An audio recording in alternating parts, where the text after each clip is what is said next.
तो हेलो, नमस्कार, आदाब, सत श्री अकाल। I welcome you all to another episode of our show, जिसको हम कहते हैं द परी शो, जिसमें हम आपको बताते हैं आपके देश की बात, आपके काम की बात और बस सारी बातें जो जानना आपके लिए अति आवश्यक है। हम कम से कम शब्दों में एक विश्लेषणपूर्ण जानकारी आपके समक्ष प्रस्तुत करते हैं और आपको एक संक्षेप में बिना म्यूजिक बजाए, बिना समय और एनर्जी के बर्बाद किए हुए आपको सारी की सारी जानकारियों का विश्लेषण आपके समक्ष प्रस्तुत करते हैं। सबसे पहले आज शुरू करते हैं।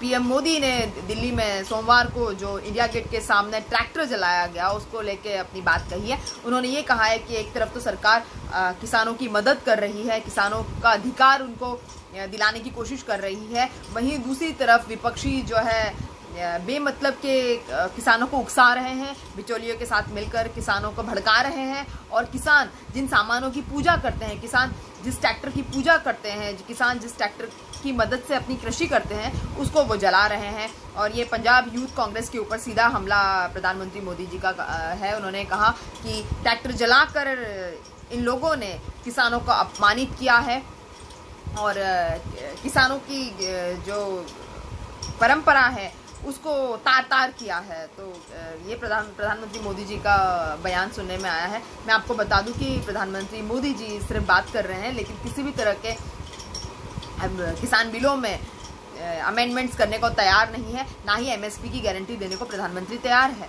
लेकिन प्रधानमंत्री का बोलने का काम है तो प्रधानमंत्री जी ऐसा कह रहे हैं। उसके बाद में हम देखेंगे कि पायल घोष जो एक्ट्रेस थी, सो कॉल्ड एक्ट्रेस, उसने एफआईआर लगा दी है वर्सोवा पुलिस स्टेशन में। उसने कहा है कि अगर इस बार अनुराग कश्यप पे अगर कार्रवाई नहीं होती है तो वो भूख हड़ताल पे बैठ जाएगी। वर्सोवा पुलिस के हिसाब से 376A अनुराग बासु पे और भी कई धाराओं के अंतर्गत अनुराग कश्यप को जो है समन दे दिया गया है। अनुराग कश्यप को समन देने के बाद में उन पे लगातार पूछताछ चल रही है लोगों से और भी लोगों से। इस धाराओं के अंतर्गत 376 और कई धाराओं के अंतर्गत जांच पुलिस कर रही है और मामले की सुनवाई पुलिस कर रही है, क्योंकि पायल घोष ने धमकी भरा बयान दिया है कि अगर कार्रवाई नहीं की गई तो वो धरने पर बैठ जाएगी, भूख हड़ताल पर बैठ जाएगी। उसके बाद 1 अक्टूबर से योगी सरकार ने लखनऊ में, पूरे यूपी में ही किसानों की धान बिक्री को सपोर्ट किया है। उन्होंने कहा है कि हम कोशिश करेंगे कि किसानों की धान बिक्री जो है वो किसी तरह की तकलीफ में ना रहे, किसानों को उनका पूरा अधिकार मिले, किसानों को उनकी एमएसपी मिले और किसानों को किसी तरह की परेशानी ना हो। उन्होंने फैसला किया है कि किसानों की मुश्किल को दूर करना योगी आदित्यनाथ की सरकार का प्रॉमिस है, किसानो68 को किसी तरह की परेशानी नहीं होने देंगे। उन्होंने ये फिक्स किया है कि एक साधारण किस्म का जो धान्य है उसकी एमएसपी जो है 1868 पर क्विंटल तय की गई है और जो ए ग्रेड का धान है उसकी कीमत जो है 1888 रुपये पर क्विंटल तय की गई है योगी सरकार के द्वारा। ये उद्घोषणा योगी सरकार ने किया है। उसके बाद में अमेरिका में इलेक्शन का माहौल बड़े जोरों पे है।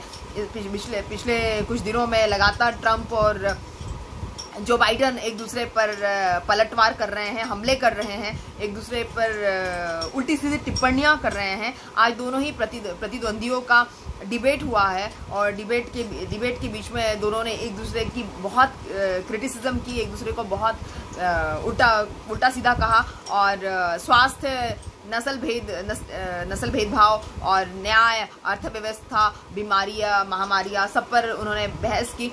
जो बाइडन ने ये कहा कि ट्रंप सरकार के पास में कोरोना से लड़ने के लिए कोई मास्टर प्लान नहीं है और ट्रंप जो है सिर्फ बात करते हैं। ट्रंप के कार्यकाल में जो है अमेरिका में अन्याय फैला हुआ है, अमेरिका की जीडीपी गिर गई है और ट्रंप अगर ऐसे ही बने रहे तो अमेरिका में जो है लोकतंत्र खत्म हो जाएगा। उन्होंने ये भी कहा है कि ट्रंप के पास में पूरी योजनाएं नहीं है जो अमेरिका को संभाल सकती है और अमेरिका में लोकतंत्र को स्थापित कर सकती है, न्यायिक व्यवस्था को स्थापित कर सकती है। ऐसा ट्रंप के पास में कोई भी प्लान नहीं होता है, कोई योजना नहीं होती। उसके पलटवार में ट्रंप ने ये बताया कि जो बाइडन जो है वो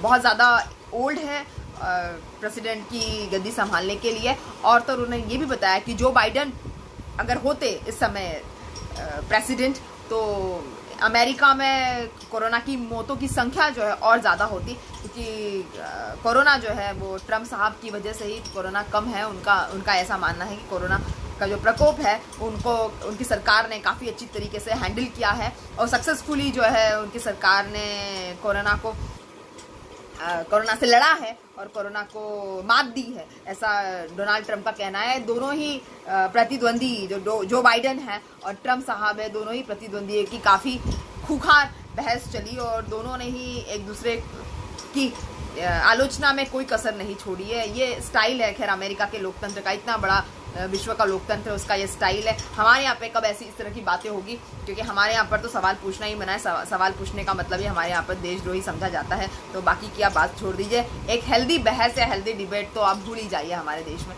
और यहाँ पर ज़्यादातर अंधभक्तों की भरमार है जो लॉजिकली नहीं सोचते हैं और जो दिल से सोचते हैं और पता नहीं कहाँ से सोचते हैं, भगवान ही जानता है।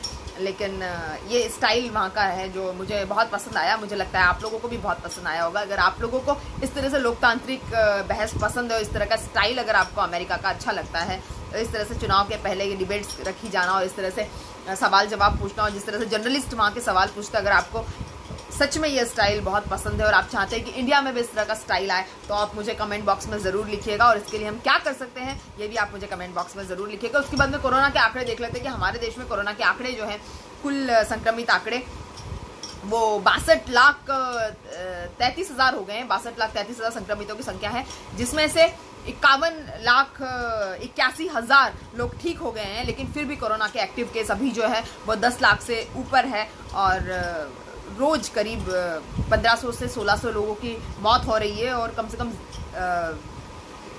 बहुत ज़्यादा लोग जो है वो संक्रमण में हैं। अभी हमारे यहाँ पर जो रिपोर्ट आई है कोरोना के जो शीरो सर्वे की रिपोर्ट है, शीरो सर्वे की रिपोर्ट के हिसाब से हर 15 में से एक व्यक्ति जो है कोरोना से संक्रमित है। मतलब अगर 15 लोगों को आप पकड़ोगे उसमें से एक व्यक्ति कोरोना संक्रमित है, क्योंकि शीरो सर्वे के हिसाब से जब ब्लड टेस्ट किया जाता है तो ब्लड टेस्ट में एंटीबॉडीज बन जाते हैं। क्योंकि कोरोना जैसे आपके बॉडी में आता है तो कोरोना से बचने के लिए आपकी बॉडी एंटीबॉडीज बनाती है और अगर आपके अंदर एंटीबॉडीज है, इसका मतलब आप संक्रमित हुए थे और ये संक्रमण बार बार लौट के आ जाता है। तो शीरो सर्वे के हिसाब से 15 में से एक व्यक्ति कोरोना से इन्फेक्टेड है, 15 में से एक व्यक्ति जो है कोरोना की चपेट में है और हमारे यहाँ पर बहुत ज़्यादा कोरोना, खासी मात्रा में कोरोना फैल चुका है और इतना ज़्यादा ये फैल रहा है और हमारे यहाँ पर लगातार इसकी जो संक्रमितों की संख्या है वो दिन दुना रात चौगुना तरक्की कर रही है। पूरे विश्व में अभी तक मैं आपको बता दूं 3 करोड़ से ज़्यादा लोगों की मौत हो चुकी है कोरोना के चलते। तो आप इसको लाइट में मत लीजिए और हो सके तो 2 मास्क पहनिए, क्योंकि कोरोना की वैक्सीन आजकल मास्क ही है। जब आप मास्क पहनेंगे तो ये वैक्सीन का काम करने लगेगा। आपका अगर संक्रमण है तो उसे रोक देगा और बाहर से आने वाले संक्रमण से जो एयर से आपके आसपास में, आप किसी के साथ में बैठ के खाना तो बिल्कुल मत खाइए और लोगों से मिलना भी अवॉइड कीजिए, क्योंकि ऐसा ही करने से सिर्फ कोरोना का इलाज हो सकता है। अगर आप ऐसा नहीं करेंगे तो कोरोना का इलाज बहुत मुश्किल है। वैक्सीनेशन आने में अभी बहुत टाइम लगने वाला है। मेरे ख्याल से जनवरी में शायद हम लोग वैक्सीनेशन का अरेंजमेंट करने के लिए तैयार होंगे। ये वैक्सीनेशन का पूरा जो पूरा रीच है, पब्लिक तक रीच आउट है, वो अगले साल के मार्च अप्रैल तक भी शायद पॉसिबल ना हो। तो आप कृपया करके 2 मास्क लगाइए। ऐसा डॉक्टर्स ने काफ़ी बार टेलीविज़न चैनल्स पे बोला है कि आप 2 मास्क लगा के रखिए। मास्क ही आपका अल्टीमेट वैक्सीनेशन अभी फ़िलहाल कोरोना से बचने के लिए। तो आप इसको लाइट में मत लीजिए। आप जहाँ भी काम करते हैं आप सबको बताइए कि 2 मास्क पहनिए।